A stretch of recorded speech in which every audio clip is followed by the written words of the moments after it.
Good day, everybody. This is Kevin Hogan. I'm the author of The Psychology of Persuasion, The Science of Influence, 21 other books that have been translated into 43 languages all across the world. Thank you for making that happen. Today, should we visualize? Can you visualize for success? Can you visualize and have it backfire? What is the truth about visualizing? What is the truth about, you put the energy out there into the universe and you're going to have it just happen, right? Okay.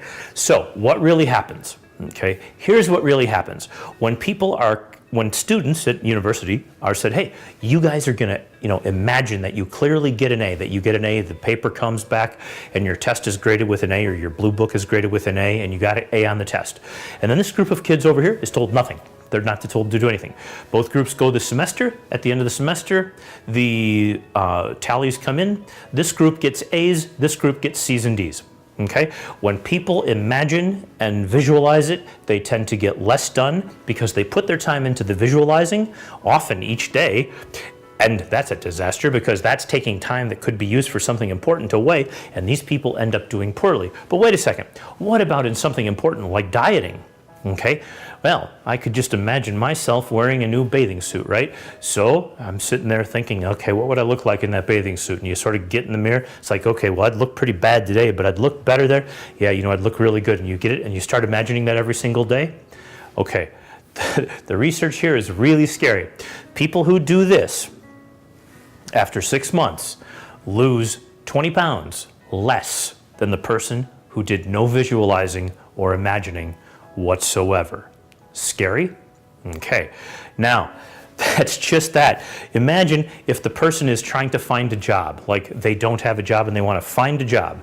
Okay? So this is where the person puts out into the world, in their energy patterns, their thought patterns. They say, hey, I want a job. What kind of a job would I like? I would fantasize myself to be in that job over there. I can imagine myself doing that. I can picture myself doing that. I can see myself doing that, and I'm going to do this every day. Versus the person who just sends out the resumes.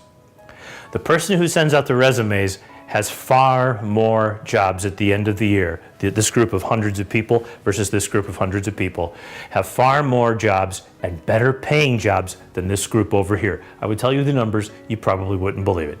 It's unbelievable. So there will be times where you're going to want to visualize, but I'm not going to tell you in this video because they're so narrow in focus and they're so unique and specifically important to you in just real tight contexts. For the big picture, you sit there, you think, oh, what do I want to do? I want to build a building. And then you think, okay, I want the building to look like this. You make your plan, and then you go forth and you go into the world having thought about the obstacles that you're going to have and how you're going to get past each one of those to get to the ultimate destination of where you're going. Cool? Okay, guys, that's it. I'll see you here next time.